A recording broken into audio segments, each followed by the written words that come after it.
Forbach, Lorraine. Je m'emmerde. Je veux me casser. Loin. Très loin.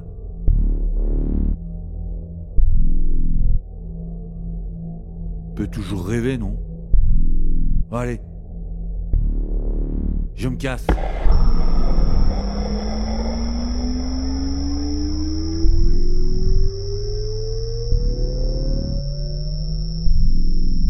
Choisir un endroit.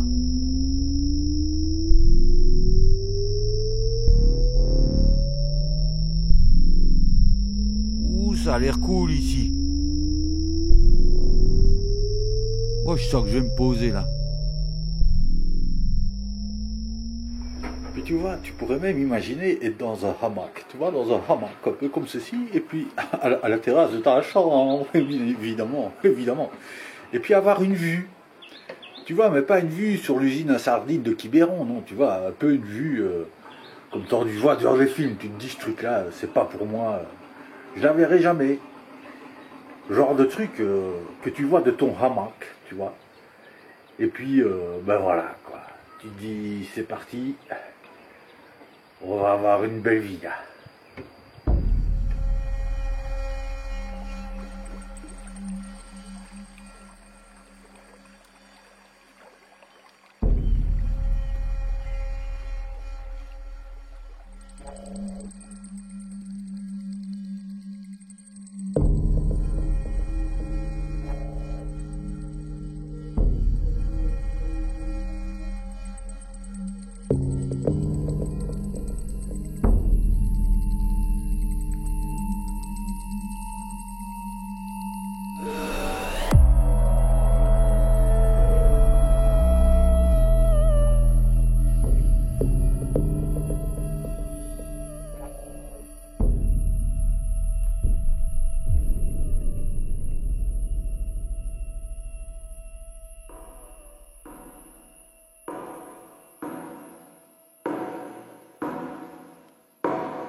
Bon, alors,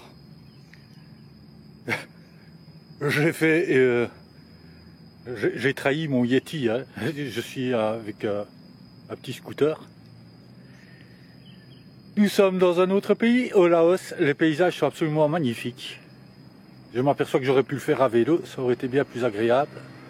Et j'avais un peu peur. Ah, voilà la plaie, je vais vous la montrer la plaie.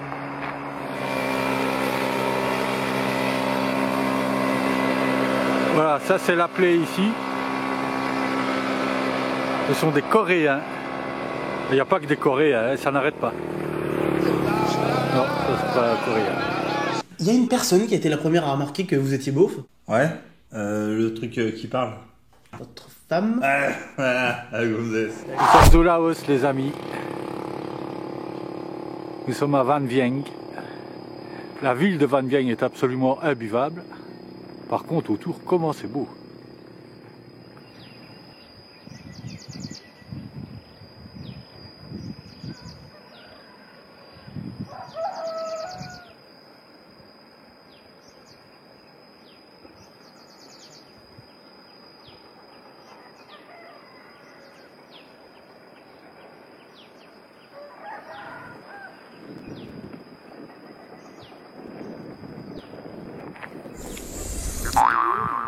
Alors qu'est-ce qui se passe?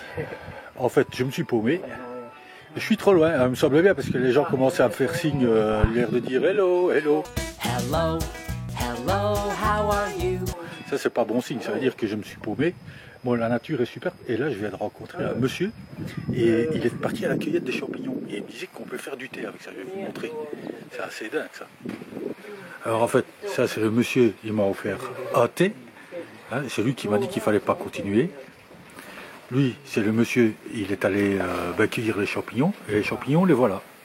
Et il me disait qu'avec ça, on fait du thé. Alors, il me semble qu'en France, et chez nous, on a plus ou moins les mêmes. Je ne sais pas vraiment comment ça s'appelle. Voilà.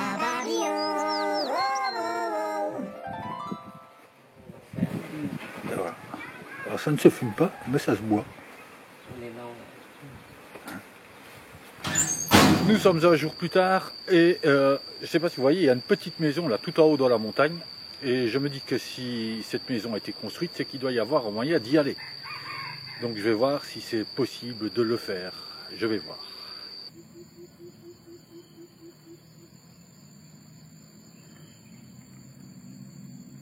Hop là. Elle se vide de l'eau en fait. Hein. Et celles-ci, elles sont vraiment sensibles. Un peu, mon dieu. Ah. Ouais. Il n'y a plus rien qui est indiqué. Je ne sais pas. On dit que s'il y a des escaliers, ça doit bien être ça. Et ça monte. Hein. Purée, comment ça monte?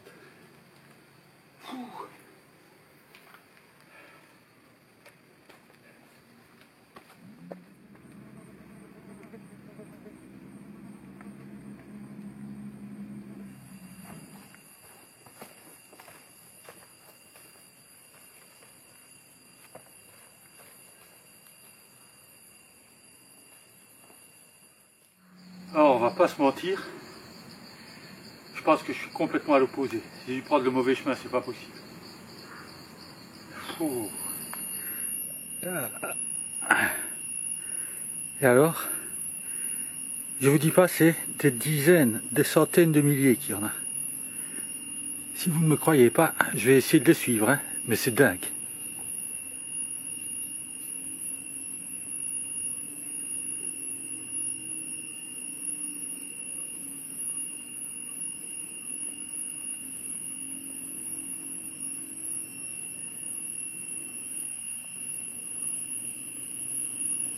Et elle monte là. Mais le plus fou, c'est qu'en fait, il y a un petit pont.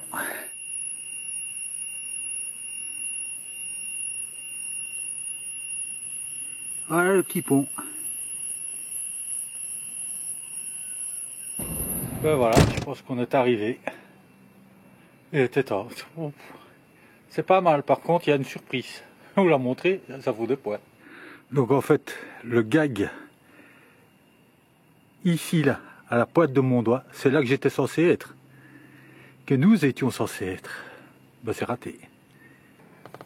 C'est un peu bricolé leur pont. Purée.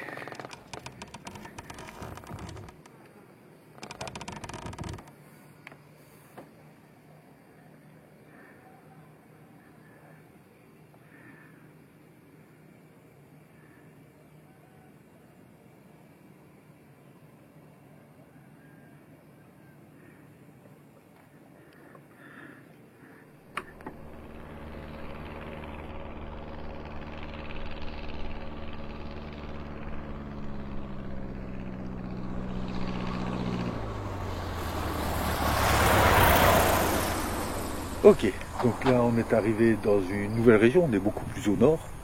Si vous voyez derrière moi, on a 2 cratères de bombes. On est sur une zone qui en fait a été complètement ravagée par la guerre. Alors en fait on est venu ici, pourquoi?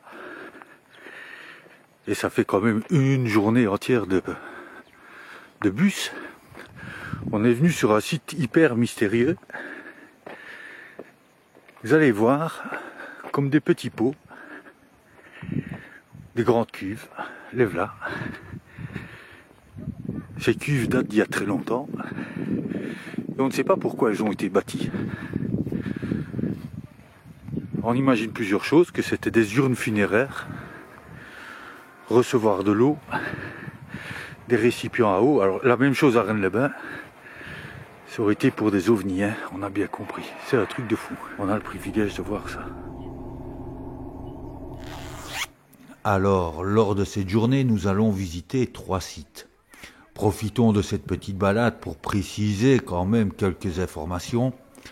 Il existe environ 3000 pots disséminés sur environ 90 sites. Le premier de ces sites a été découvert par une archéologue française du nom de Madeleine Colany. C'était dans les années 1930. Alors la plus grosse d'entre elles, je crois sur tous les sites réunis, parce qu'il y a un paquet de sites, et il y en a encore peut-être certainement qu'on va retrouver dans la forêt dans les années qui viennent. La plus grosse pèse plus de 2 tonnes.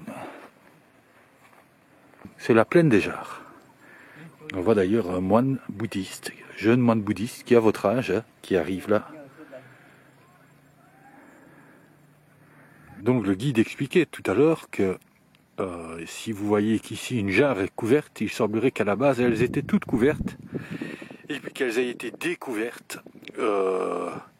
par des chercheurs de trésors, hein, en tout cas des locaux ici qui voulaient essayer de savoir s'il y avait des bijoux ou je ne sais quoi dedans, quoi. Les plus vieilles d'entre elles dateraient de 2500 ans. C'est pas rien. Hein. Pourquoi penche-t-on aujourd'hui sur l'explication d'urnes funéraires ? Eh bien, tout simplement, c'est en se référant à d'autres urnes qui ont été découvertes dans d'autres endroits. Je vous mets quelques photos, notamment l'Azerbaïdjan, le Japon, les Philippines. Alors bien sûr, les urnes n'ont pas la même forme, elles n'ont pas le même design, mais ceci peut s'expliquer par la différence de culture des peuples qui les ont façonnées. Voilà, on vient de terminer la visite du site 2. Vous voyez que c'est absolument dingue, hein. Jusque maintenant j'étais tout seul. On est quand même sur un site classé à l'UNESCO et vous êtes seul sur un site qui est vieux, je crois, de 2000 ans. Il y aura peut-être un rectificatif dans la vidéo si je me trompe. Tous les terrains que vous voyez derrière moi et aux alentours, en fait, sont en train d'être déminés par une association qui s'appelle MAG. C'est ce qu'il y a là au-dessus de ma tête. Tout ça, ça a été bombardé. C'est guerre du Vietnam. Et en fait, faut bien vous dire que tous ces bombardements, c'est une partie, en tout cas, de ces bombardements, même si c'était pas ici, mais certainement plus au Vietnam. Eh bien, si vous savez lire ce qu'il y a au-dessus, vous savez lire ce qu'il y a au-dessous. Et vous comprenez donc la symbolique de venir ici, à un moment, partager un petit peu le résultat de tout ça. Voilà. Comprenne qui voudra.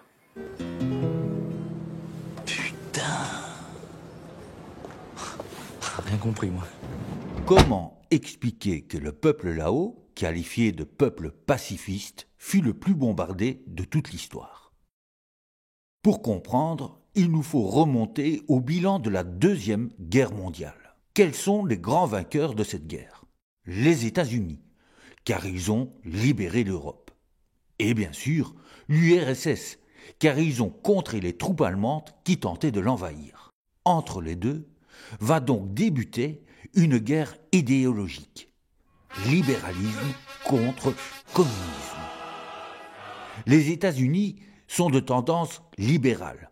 Encouragement de tout un chacun à accumuler de la richesse. Il en manque une. Vous êtes sort? Tout à fait ça. Ah, ça alors? L'URSS, elle, est de tendance communiste, c'est-à-dire répartition des richesses de manière égale entre tous les individus.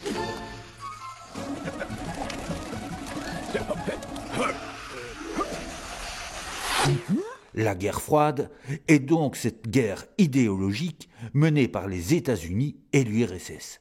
Chacun des deux camps voulant à tout prix éviter qu'un pays, où qu'il soit, n'adopte l'idéologie de l'ennemi et que cela s'étende par effet domino. Caractérisé non seulement par des interventions militaires, comme cela sera le cas au Vietnam, mais également par des tentatives de déstabilisation, parfois loufoques et foireuses,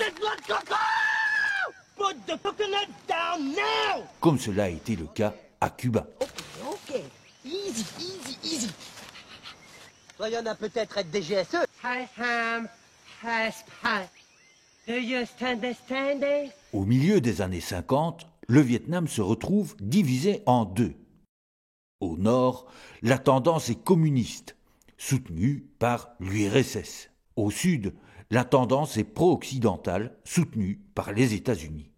Mais au sud, le pouvoir en place, qui est catholique et minoritaire, se heurte à la population majoritairement bouddhiste. De ce fait, va naître au sud du Vietnam une rébellion appelée Viet Cong. Elle est soutenue par le Vietnam du Nord. Les États-Unis vont donc essayer par tous les moyens d'anéantir cette rébellion et de soutenir l'idéologie du Vietnam du Sud. L'objectif est d'éviter la contamination du communisme et de l'effet domino. Pendant ce temps, au Laos, l'heure n'est pas à la joie non plus. Le pays se trouve également divisé entre deux idéologies. Les royalistes et les communistes représentés par le Pathet Lao. Entre communistes, l'entente va bon train.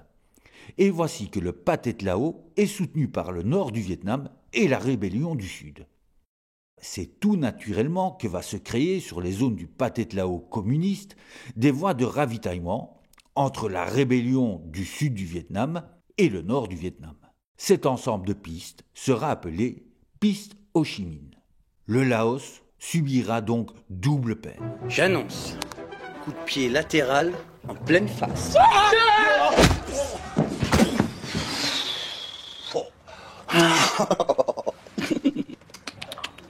J'annonce. Au Laos, l'armée américaine larguera plus de 2 millions de tonnes de bombes, dont des bombes à sous-munitions. Au total, de 1964 à 1973, ce sont plus de 580 000 missions de bombardement, soit une toutes les 8 minutes, tous les jours, pendant 9 ans. Ceci fait du Laos le pays le plus bombardé de toute l'histoire. À titre de comparaison, le Laos encaissera à lui seul plus de bombes que l'Allemagne et le Japon réunis lors de la guerre 39-45. Selon les estimations, près de 80 millions de sous-munitions ou bombes ne se sont pas déclenchées au moment du conflit. Aujourd'hui, elles peuvent exploser au moindre mouvement. Les bombes à sous-munitions étaient des sortes de containers largués par des avions.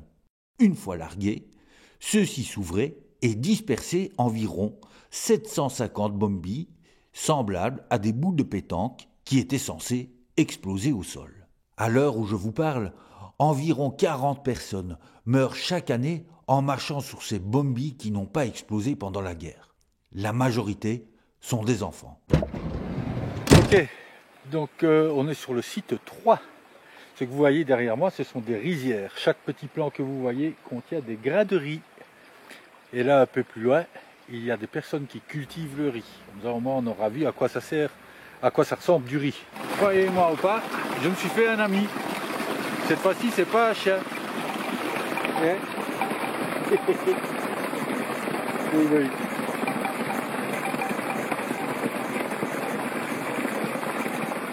Alors c'est assez gag parce qu'en plus maintenant il me suit. Il me suit plus. Alors ça c'est toujours gag parce qu'on est dans un temple, en fait, un bouddhiste. Et puis vous entendez la musique qui n'est pas très templière, dirais-je. Mais par contre j'ai demandé si je pouvais filmer quand même les instruments de percussion qui sont là. Voir que c'est pas pitié des vers, hein, ce truc. Donc, traditionnellement, on va enlever nos chaussures.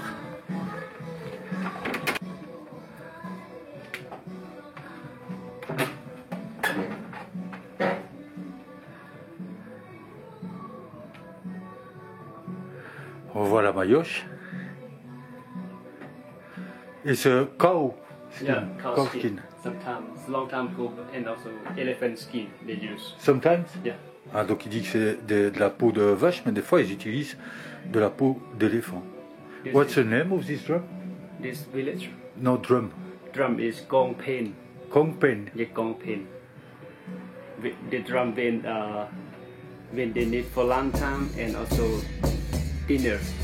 Because Dinner. if they hit the drum, the local people will come and serve them for lunch and also for the dinner. Ok.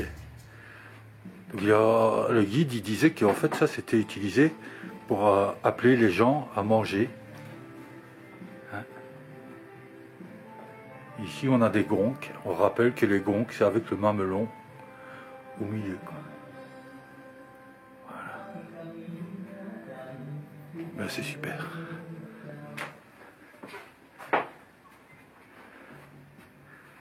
On voit le système de corde, hein, de tension.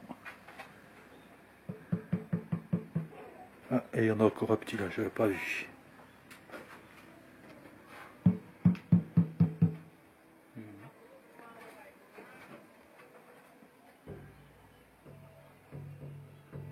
Very loud. You're very loud. But for now, it's not the time for hit the drum. I understand this, no problem. Yeah. Donc en fait, là j'ai demandé à ce qu'on vienne dans ce petit village. Pourquoi? Parce qu'ici, en fait, vous voyez peut-être... non, vous ne les voyez pas, je vais vous les montrer. Il y a des bombes. Ben si, les voilà. Les voilà. Il y a des bombes. Donc ça, en fait, quand les villageois sont partis ici tellement que ça bombardait, ils sont allés se cacher dans les cavernes. Eh bien, quand ils sont revenus, ils se sont demandé quoi faire. Et en fait, ils ont récupéré l'aluminium des bombes. Et ils ont commencé à faire pour eux les ustensiles de cuisine. Et on va aller voir un monsieur là, parce qu'il est en train de travailler. Là, il est en train de toujours, aujourd'hui, de se servir des bombes.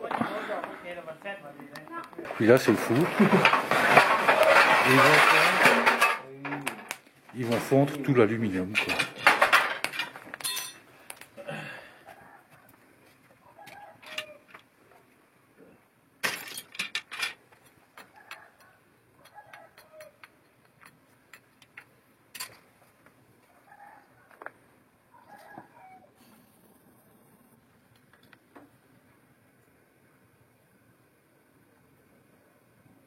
Alors ça me semble bizarre, hein, parce qu'en fait ce qu'on voit là, je me disais aussi ça ne ressemble pas trop à des cuillères, on me disait que nous c'était pour faire des bijoux. Et en fait les moules pour faire les cuillères, ah ben les voilà.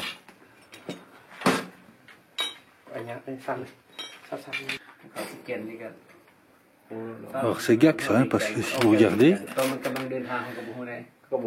ben, ils font des petites grenades aussi, des grenades souvenirs et des bombes.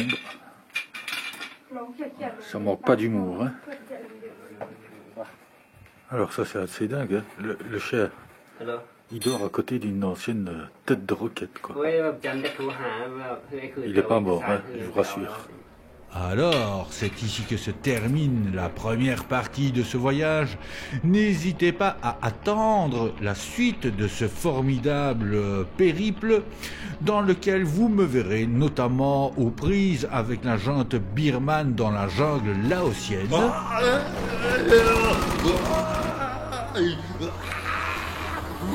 Et également, je vous ferai partager ce fabuleux moment plein de tendresse avec la star Nabila Benatia. Je ne vous en dis pas plus. À très bientôt. Il faut pas en parler, c'est péché.